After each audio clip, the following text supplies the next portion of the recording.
नमस्कार, आप देख रहे हैं सी न्यूज भारत। मैं हूं आपके साथ स्नेहा सिंह। वक्त हो गया है न्यूज बुलेटिन का।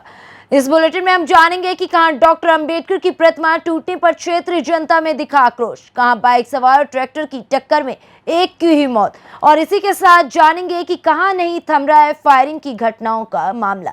ऐसी तमाम खबरों पर विस्तार से करेंगे चर्चा। तो चलिए शुरू करते हैं खबरों का सिलसिला। आजमगढ़ जिले के जहानागंज थाना क्षेत्र के तैयबपुर लपसीपुर गांव के पश्चिम शारदा सहाय खंड 32 के किनारे तैयबपुर प्राथमिक विद्यालय के पास खेलकूद प्रांगण में लगी डॉक्टर भीमराव अंबेडकर की प्रतिमा को अराजक तत्वों ने पिछले 6 दिसंबर 2018 को तोड़ा था तथा दूसरी बार 6 दिसंबर 2022 को तोड़ा तथा तीसरी बार पुनः आज 8 मई रात को तोड़ दिया, जिसकी सूचना ग्रामीणों द्वारा जिलाधिकारी आजमगढ़, पुलिस अधीक्षक आजमगढ़, थानाध्यक्ष जहानागंज, एसडीएम सदर को दी गई और सूचना के घंटों बाद थाना अध्यक्ष व सदर नायब तहसीलदार श्रीराम गांव मौके पर पहुंचे और डॉक्टर भीमराव अंबेडकर की प्रतिमा की मरम्मत कराई तथा ग्रामीणों को पूर्व की भांति पुनः प्रशासन द्वारा आश्वासन दिया कि आरोपी को खोजबीन कर उसके खिलाफ कार्यवाही की जाएगी। ग्राम सभा के पास बाबा साहब की मूर्ति लगी है। लोगों के पीछे जो मूर्ति देखी जा रही है उसको खंडित कर दिया गया है। उसी के पक्ष में लोगों से कुछ बातचीत की जा रही है। जैसे चाचा आप बताइए कि बार बार आपके यहाँ मूर्ति तोड़ी जा रही है, ये तीसरी बार कांड हुआ है, कुछ कहना चाहेंगे इस विषय में? हाँ क्या भाई, इसकी तो व्यवस्था करना ही पड़ेगा। तो हम बताइए 3 बार सामाजिक प्रतिष्ठा तोड़ रहे हैं और आप हमारी जो है झगड़ा प्रसाद फैलाने के लिए जो है और सबके लोग चाहे जो भी कर रहा हो अब उत्तर यही है कि शासन प्रशासन और सरकार से हमारा अनुरोध यही है कि इसका रक्षा करने के लिए दूसरी जगह दूरी बना करके वीडियो लगाएं कि कोई भी रात में जब भी काम करता है तो पकड़ लिया जाएगा। नहीं तो इस तरह हमारा वीरान में 3 बार बाबा साहेब ने क्या बिगाड़ा है कि बाबा साहेब के साथ ऐसा अन्याय हो रही है। बात बताइए आपने कहा मतलब इसमें किसी का हाथ नहीं, इसलिए अच्छी बात है। तो कम से कम आपके जो बीएसपी के कार्यकर्ता है, विधायक हैं, भूतपूर्व विधायक है, क्या कोई भी व्यक्ति आया हुआ है यहाँ पे? इस समय मौके पर तो कोई नहीं आया। कोई दायित्व बनता है उनका कि नहीं बनता है? क्या बनता है? क्या आपकी ग्राम सभा से उनकी जो रंजिश पुरानी चल रही थी, ऑडियो वीडियो जो जारी किया गया था, उसी के विवाद की वजह से वो नहीं आना चाहते हैं? नहीं, इसकी बात नहीं है। हो सकता है उन लोगों क्या उनके यहाँ खबर नहीं पहुँची हो, ये भी तो हो सकता है। जरूर आए होगी,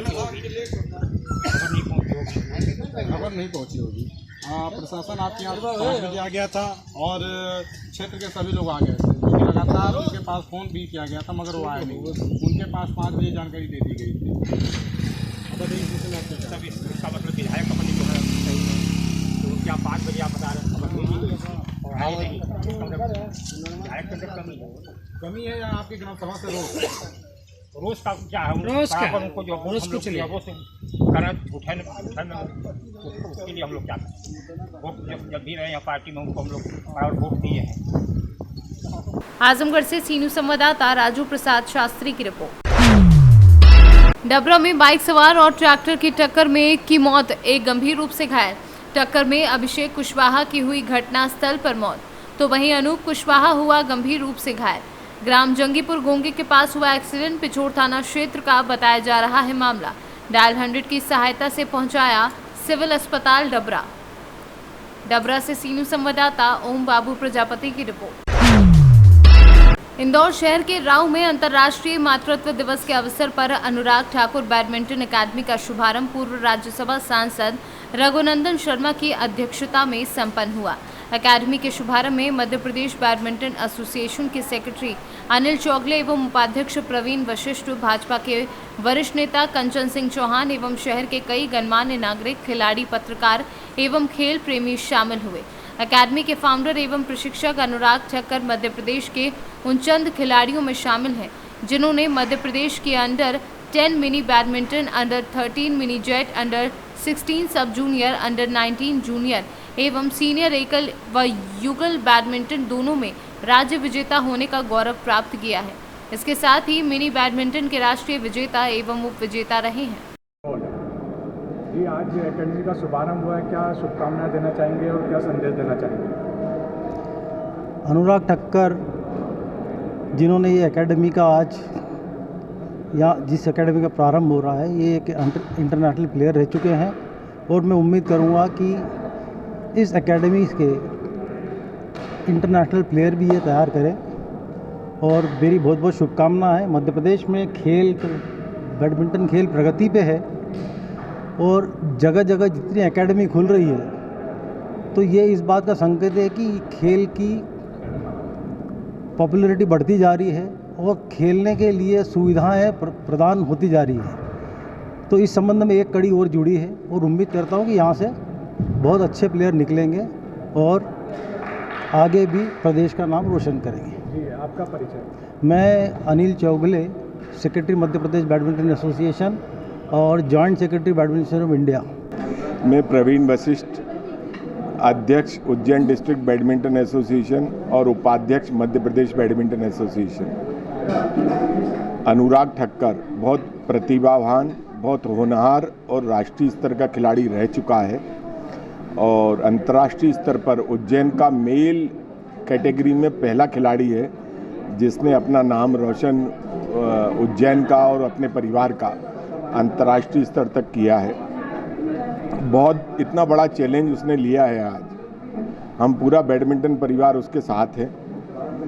ये एकेडमी अनुराग ठक्कर एकेडमी खूब फूले फले, इसके लिए हम सब प्रयासरत रहेंगे और भोलेनाथ महाकाल भगवान से प्रार्थना है कि इस एकेडमी के माध्यम से आने वाली पीढ़ियां अपना बैडमिंटन के क्षेत्र में जो लोग आना चाहते हैं उनके लिए उनका भविष्य उज्जवल हो। उनके लिए बहुत बहुत शुभकामनाएं। अनुराग इस एकेडमी को शानदार तरीके से चला सके और देश की एक प्रतिष्ठित बैडमिंटन अकादमी बना सके, उसके लिए उसको बहुत बहुत शुभकामनाएं। और हमारा पूरा बैडमिंटन परिवार उज्जैन और मध्य प्रदेश बैडमिंटन एसोसिएशन पूरा उसका इस कार्य में सहयोग प्रदान करेगा। बहुत बहुत उसको आशीर्वाद और शुभकामनाएं। इंदौर राऊ क्षेत्र में उज्जैन का मैं अनुराग ठक्कर। इंदौर में हमने बहुत अच्छी बैडमिंटन एकेडमी की शुरुआत करी है। हमारा उद्देश्य ये है कि यहाँ से देश विदेश के बच्चों को तैयार करना और यहाँ से आगे पहुँचाना। यहाँ पे क्योंकि इंदौर में बहुत सारी एकेडमीज़ हैं लेकिन वहाँ पे रुकने की और खाने की व्यवस्था नहीं है, उस कारण हमने इसमें ये ध्यान रखा है कि यहाँ पे जो बच्चे बाहर से खेलने के और सीखने के लिए आएंगे उनके लिए हमने डे बोर्डिंग के हिसाब से खेलने की व्यवस्था, रुकने की व्यवस्था, खाने की व्यवस्था, सारी चीज़ें यहाँ पे उनको एक ही जगह पे बच्चे को मिलेगी और यहीं पे बच्चा पूरे टाइम स्पोर्ट्स को और बैडमिंटन को खेलेगा और कैसे उसको जिएगा। पूरे टाइम हम 24 आवर्स उसमें 8 घंटे से 9 घंटे का उनका वर्कआउट रहेगा, वो पूरा फिक्स रहेगा। सुबह इतने सेशन रहेंगे, शाम में इतने देर का सेशन रहेगा और उससे बच्चे फिर इस डिस्ट्रिक्ट से स्टेट लेवल पे, स्टेट से नेशनल लेवल पे और नेशनल से इंटरनेशनल लेवल पे खेलने के लिए जाएंगे। जैसा कि मैं गया हूँ, मैं जापान गया हूँ, इंडोनेशिया गया हूँ और इंदौर में मैंने MP स्टेट्स के सभी 10, 13, 16, 19 के स्टेट टूर्नामेंट MP नंबर 1 रहा हूँ, इंडिया नंबर 1 भी रहा हूँ, स्कूल गोल्ड नेशनल भी जीता है। तो वही जो मैंने जो चीज़ खेली है, सीखी है जीवन में, उस चीज़ को मैं अब आगे बच्चों में देना चाहता हूँ और चाहता हूँ कि इंदौर और देश के बच्चे जो बाहर सीखने के लिए जाते हैं उनको बाहर नहीं जाना पड़े और यहीं पे उनको सारी चीज़ें, सभी सुविधा हम उनको दे पाएँ। तो बस आज इसकी ओपनिंग हुई है और कल से इसकी विधिवत सेशन के साथ शुरुआत हो जाएगी। Thank you. इंदौर से सीनू संवाददाता सुरेश बैरागी की रिपोर्ट। मामला मोतिहारी का है, जहां कुछ दिन पहले एक शादी समारोह में ऑर्केस्ट्रा डांस के दौरान बार बालाओं के साथ ठुमके लगाने के समय हथियार का खूब प्रदर्शन किया गया, जैसे हथियार का कोई कंपटीशन चल रहा हो। उसके बाद हथियार लहराने वाला वीडियो खूब तेजी से वायरल होने लगा। फिर क्या, एसपी ने हथियार लहराने वाले को जल्द गिरफ्तार करने के निर्देश दिए। तब तक एसपी को इसकी गुप्त सूचना मिली कि चप्पा रोड में हथियार लहरा रहे 4 बदमाशों ने किसी बड़ी घटना को अंजाम देने की फिराक में है। मौके पर पहुंची पुलिस को देख फरार होने लगे और हालांकि पुलिस ने ओवरटेक कर कार में सवार 4 युवकों को गिरफ्तार कर लिया। इसमें ऑर्केस्ट्रा में डांस के साथ साथ कुछ असामाजिक तत्व है जो अवैध रूप से हथियार का प्रदर्शन भी कर रहे हैं। इस संबंध में पुलिस अधीक्षक महोदय मोतिहारी द्वारा सभी थानाध्यक्ष को सूचित किया गया था कि भाई अपने क्षेत्र में इसका सत्यापन करें और उस पर कार्रवाई करें। तो हमारे क्षेत्र में भी कल 6 तारीख को रात में गश्ती पदाधिकारी थे राजकुमार राय सब इंस्पेक्टर और ASI विनोद हरसिद्धि थाना पर। तो इनको सूचना मिला कि छपवाले रोड में, जो हरसिद्धि से छपवाले रोड में एक अर्टिगा गाड़ी और एक मोटरसाइकिल देखा गया जिसमें कुछ लोग हथियार लहरा रहे थे। इसकी सूचना देकर त्वरित रूप से इनके द्वारा रेड किया गया। तो रेड करने के क्रम में 4 आदमी पकड़ाए और 2 भागने में सफल रहे। तो 4 जो पकड़ाए थे उसमें अंकित, पिता मोतीलाल दास, विवेकानंद, राजू और गुड्डू, ये चारों घोगराना बैरियाटी के रहने वाले हैं। और भागने वाले में गुड्डू विजय साहनी और नारद शिवचंद्र साहनी धनबरैया तुरकौलिया थाने। बाद में इनको भी थानाध्यक्ष ज्वाला और PSI रूबी द्वारा टीम बनाकर सबको पकड़ा गया।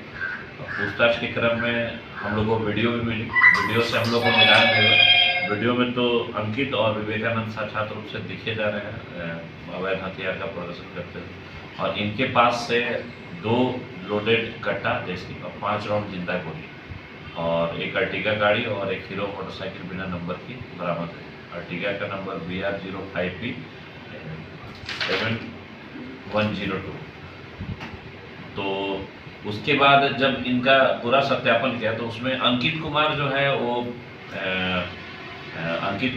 है आपको मझौलिया थाना में लूट केस में वांटेड, और एक नारद जो है वो मोटरसाइकिल चोरी में काफ़ी है, और राजू कुमार जो है उस पर तस्करी और भी तरह की संदिग्ध गतिविधि में भी उसका नाम आ रहा है, जिसका हम लोग सत्यापन करा रहे हैं सबका आपराधिक इतिहास का। और इसमें जो गुड्डू है, गुड्डू घोड़ाघाट तुरकौलिया थाना का रहने वाला है। उसी के बहन के घर में ऑर्केस्ट्रा, बहन की शादी में ऑर्केस्ट्रा था जिसमें इनके द्वारा हथियार का प्रदर्शन किया जा रहा है। तो इसमें स्वाभाविक रूप से जो आयोजक है उन पे भी कार्रवाई के लिए लिखा जाएगा। और जो भी आयोजक इस प्रकार का, मतलब हम पुलिस अधीक्षक महोदय मोतिहारी द्वारा भी लगातार पूरा जिलावासी को सतर्क किया जा रहा है कि आए दिन जो हर्ष फायरिंग की घटनाएं हो रही है या अश्लील बाल बाला की मतलब डांस वगैरह में जो समाज को हानि पहुंच रही है, तो इसके लिए वहाँ के जनप्रतिनिधि और जो आयोजक है उनको भी जवाबदेही लेना पड़ेगा। हम लोग उनको नोटिस भी करेंगे कि नोटिस करके आप जवाब बताएं कि भाई आपके क्षेत्र में इस तरह की घटना घटी और आपके द्वारा फायरिंग और जो ऐसे सामाजिक अवसरों पर फायरिंग की घटना हो रही है, ये बिल्कुल चिंता का विषय है। और इसमें हम अपील करेंगे कि आम जनता इसमें सहयोग करे, अपने बेटे बच्चों पे निगाह रखे कि वो इस तरह की हरकत ना करें। साथ ही जो भी आयोजन करता है वो इस बात का ध्यान रखे कि इस तरह का अश्लील नृत्य ना हो, और उसके बाद इस तरह के लड़कों को वहाँ पर चढ़ने की आज़ादी न दी जाए। जो बड़े बुजुर्ग हैं, जनप्रतिनिधि हैं, मुखिया है, सरपंच है, वो भी इसकी जिम्मेवारी लेंगे कि भाई वो उनके स्तर से उनके गांव पंचायत में कोई इस तरह का हथियार लहराता हुआ अगर करने की कोशिश करता है तो उसके बारे में अविलंब सूचना दें। ये एक तरह से सामाजिक कुरीति है जिसको हमें रोकना होगा, और इसके लिए आम जनता को पुलिस के साथ कंधा से कंधा मिला के चलना होगा। ऐसा नहीं होता है तो दोषी लड़कों, व्यक्तियों के साथ जो आयोजन करता है, जो वहाँ पर मौजूद हैं उस सभा में, जो ये सब देख रहे हैं, उन सब पर भी केस करके उनको भी जेल भेजा जाएगा। मोतिहारी से सीनू संवाददाता नवेंदु की रिपोर्ट। पूरनपुर तहसील परिसर के सामने लगे विद्युत ट्रांसफार्मर के ऊपर लाइन में फॉल्ट हो गया था, जिसे सही करने के लिए विद्युत संविदा कर्मी हरिओम पुत्र डोरी लाल के अचानक विद्युत सप्लाई आने से करंट लग गया और विद्युत लाइन ने उसको फेंक दिया, जिसके बाद ट्रांसफार्मर के पास वह लटक गया। इस दौरान रोड पर अफरा तफरी का माहौल बन गया और लोगों ने बिजली विभाग के नंबरों को लगाना शुरू कर दिया। बताया जा रहा है कि नंबर नहीं उठे। कोतवाली में सूचना मिलने पर पूरनपुर कोतवाली पुलिस ने विद्युत विभाग का नंबर लगाकर सप्लाई को बंद करवाया और मौके पर SI Saurabh Singh, SI Ayush Kumar, SI Ram Kumar तथा कांस्टेबल अमरजीत सिंह पहुंच गए। इन लोगों ने बेहोश लाइनमैन को उतारा और ये सब पुलिसकर्मी वहां से अपने हाथों पर डालकर विद्युत संविदा कर्मी को उपचार के लिए अस्पताल लाए, जहां डॉक्टरों ने प्राथमिक उपचार के बाद हालत गंभीर होने पर जिला अस्पताल रेफर कर दिया। जैसा कि बताया जा रहा है कि तहसील के पास में जो ट्रांसफार्मर लगा है उसमें एक विद्युत कर्मी के करंट लग गया था, तो इस बारे में आप क्या कहना चाहेंगे? ये कहीं ना कहीं बिजली विभाग की लापरवाही को दर्शाता है। आखिर जब पोल पर बिजली विभाग का कर्मचारी चढ़ा था तो लाइट आ कैसे गई? तो ये कहीं ना कहीं अधिकारियों की लापरवाही को दर्शाता है। जो अधिकारी अपने AC रूम में बैठकर बेचारे गरीबों के ऊपर ध्यान नहीं देते हैं, तो ये बहुत बड़ी दुखद घटना थी। कल हम लोगों ने देखा, कल मदर्स डे का दिन था, कल इतना प्यारा दिन था, एक बच्चा अपनी माँ से बिछड़ सकता था अगर फरिश्तों के रूप में पुलिस वाले ना आते वहाँ पर। उन बेचारों ने अपनी जान पर खेलकर और उस बच्चे को बचाया और हमारी टीम उन फरिश्तों को, मैं तो फरिश्ता ही कहूँगा, जिन्होंने उस बच्चे की जान बचाई है, उन फरिश्तों को सम्मानित करेगी हमारी टीम। तो जैसा कि बताया जा रहा है कि अक्सर पूर्णपुर की पुलिस कहीं ना कहीं किसी न किसी रूप में लोगों की मदद करती रहती है, इस बारे में आप क्या कहना चाहेंगे? नहीं, पूरनपुर पुलिस भी मदद करती रहती है और इस टाइम तो पूरे उत्तर प्रदेश की पुलिस बहुत अच्छा काम कर रही है। और अभी पिछले दिन आपने देखा था, सभी लोगों ने देखा था, अमरजीत जो हमारे कस्बे के सिपाही हैं, उन्होंने अपने जान पर खेलकर गेहूं में आग लगी थी उसको बुझाया था, जिसमें उनके हाथ वगैरह भी जल गए थे। तो काफ़ी सराहना की जा रही है उनकी, गाँवों में उनकी चर्चा भी हो रही कि ऐसा सिपाही हर गाँव को पुलिस विभाग द्वारा मिल जाए तो सबकी समस्याओं निस्तारण हो जाएगा। भाई, अभी बिजली की काफ़ी समस्या बीच में रही है, अब तो काफ़ी हद तक सही मिल रही है, तो इस बारे में आप क्या कहना चाहेंगे? ये कहीं ना कहीं बिजली विभाग की जो मनमानी चल रही थी, उसे हमारे पूरनपुर के विधायक माननीय बाबूराम पासवान जी ने अपना हंटर चलाकर उसको दूर किया गया है। उनकी पूरी विधानसभा में इस समय बिजली की समस्या मुक्त हो चुकी है। इसके लिए मैं बाबूराम पासवान जी का बहुत बहुत बधाई और आभार व्यक्त करता हूं और मैं आने वाले समय में उन्हें राज्य मंत्री के तौर पर देख रहा हूं। जिस तरह से वो काम कर रहे हैं, जितनी स्पीड से काम कर रहे हैं, उनकी स्पीड को देखकर मैं माननीय योगी आदित्यनाथ जी से भी कहना चाह रहा हूं कि आने वाले दौर में बाबूराम पासवान जी को मैं राज्य मंत्री, हमारी विधानसभा की जनता उन्हें राज्य मंत्री की तरफ देखना चाह रही है। बस। पीलीभीत से सीनू संवाददाता हैदर खान की रिपोर्ट। तानाशाह डॉक्टर चिकित्सा प्रभारी CHC रेवती डॉक्टर धर्मेंद्र कुमार के खिलाफ नगर पंचायत व क्षेत्र की जनता लामबंद हुई। हॉस्पिटल पर मूलभूत सुविधाओं के लिए पहुंची CMO बलिया और DM साहब के ऑफिस और उनको 15 मई तक हटाने की मांग की, नहीं तो 16 मई को होगा विशाल प्रदर्शन।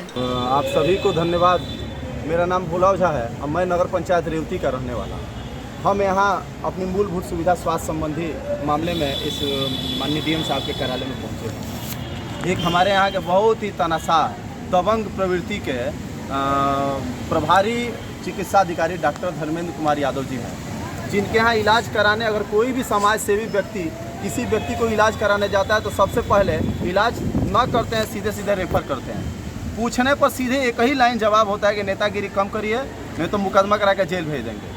बहुत बड़े आप लोग नेता नहीं हो गए हो। आपसे बढ़ के मेरे रिश्तेदार, कई सांसद, कई विधायक, और भाई हम लोग झगड़ा बवाल तो करेंगे नहीं। सीधे सीधे अधिकारी महोदय, माननीय चिकित्सा अधिकारी बलिया और मुख्य चिकित्सा अधिकारी बलिया और DM साहब के शरण में हम लोग आए हैं। ऐसे दबंग अधिकारी का अभी पोल खुला है, जिनके यहाँ, जिनके कैंपस में एक एम्बुलेंस चालक कहता है कि मेरे एम्बुलेंस पे तेल नहीं है। जो मामला ठेले पर ले जाते हुए एक वीडियो वायरल होता है आप सभी के सहयोग से, माननीय डिप्टी CM ब्रिजेश पाठक जी उसका संज्ञान लेते हैं, कार्रवाई करने का निर्देश देते हैं। उसके खिलाफ सीधे तानाशाह चिकित्सा प्रभारी धरने पर बैठ जाता है। फिर गांव की आम जनता उस व्यवस्था के खिलाफ धरने पर बैठती है। वहाँ ACMO डॉक्टर तिवारी जाकर के मामले में सहमति बनाते हैं। फिर भी आज जिस मामले के लिए बवाल हो रहा है, वैसे ही सामाजिक लोग वहाँ हॉस्पिटल में इलाज कराने जाते हैं, तो आज सेम वही स्थिति है। हम यही निवेदन करने आए हैं माननीय DM साहब से, कैसे तानाशाह चिकित्सा प्रभारी को उस हॉस्पिटल से हटा दिया जाए तो ही क्षेत्र और हॉस्पिटल की भलाई। तो आपकी इसमें क्या मांग है?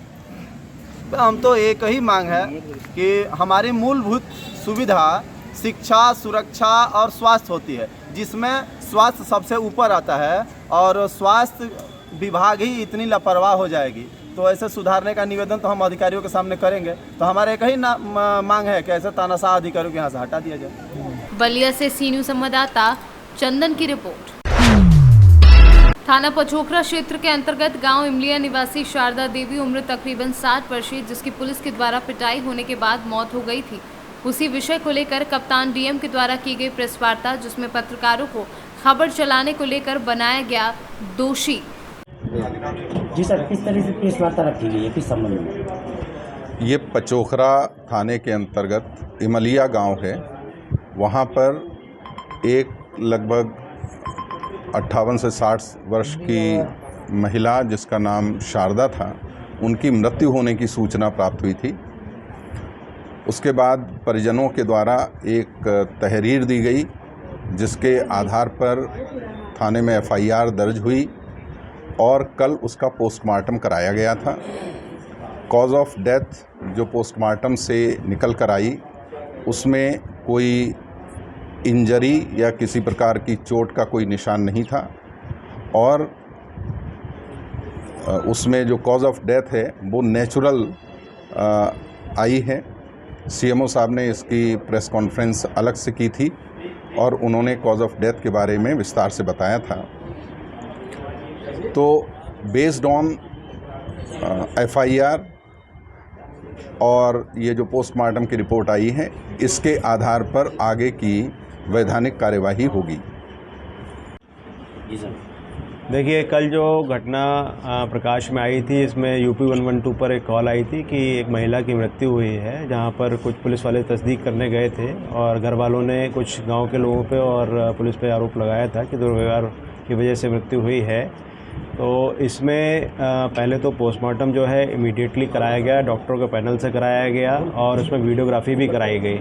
और उसमें जो पोस्टमार्टम है, कल सीएमओ साहब की बाइट भी थी, उसमें डीएम साहब ने भी बाइट दी, मैंने भी बाइट दी और इसमें कोई भी एक्सटर्नल इंजरी नहीं है। इसमें लंग्स में जो है पस बताया गया और उसमें मल्टीपल ऑर्गन फेलियर बताया गया उसकी वजह से।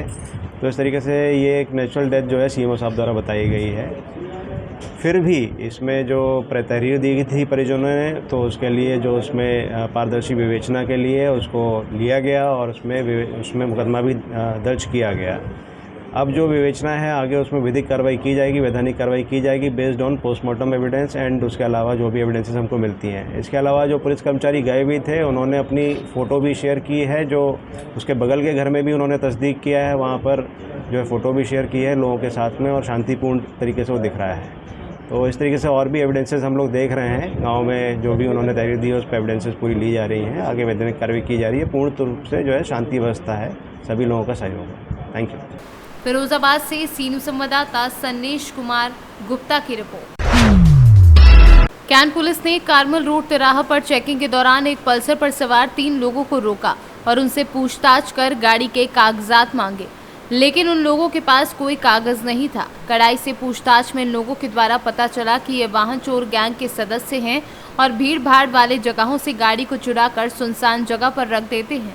बाद में सही समय पर ग्राहक मिलने पर वाहनों को बेच दिया करते थे और फिर उसका पैसा वापस बांट लेते थे। फिर उसी पैसे से अपना शौक को पूरा करते थे और इनकी निशानदेही पर पुलिस ने चोरी किए हुए 4 मोटरसाइकिल बरामद की है।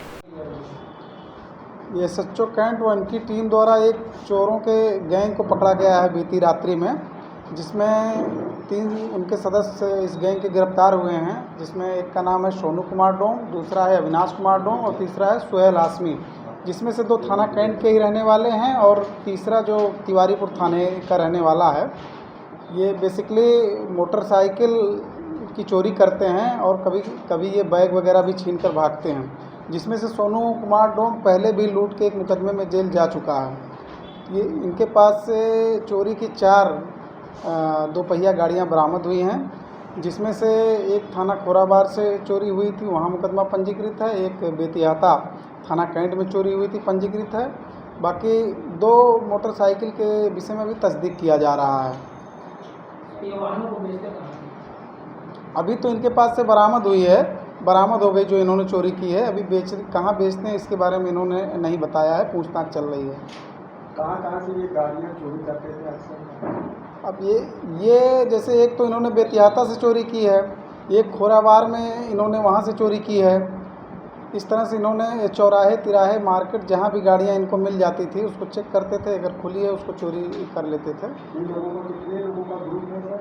अभी तो 3 लोग अरेस्ट हुए हैं इसमें और इनके सदस्यों को पता लगाया जा रहा है, पूछताछ चल रही है अभी। गोरखपुर से सीनू संवाददाता सतेंद्र कुमार की रिपोर्ट। फिलहाल इस न्यूज बुलेटिन में बस इतना ही। देश दुनिया की ऐसी तमाम खबरों को देखने के लिए बने रहे सी न्यूज भारत के साथ।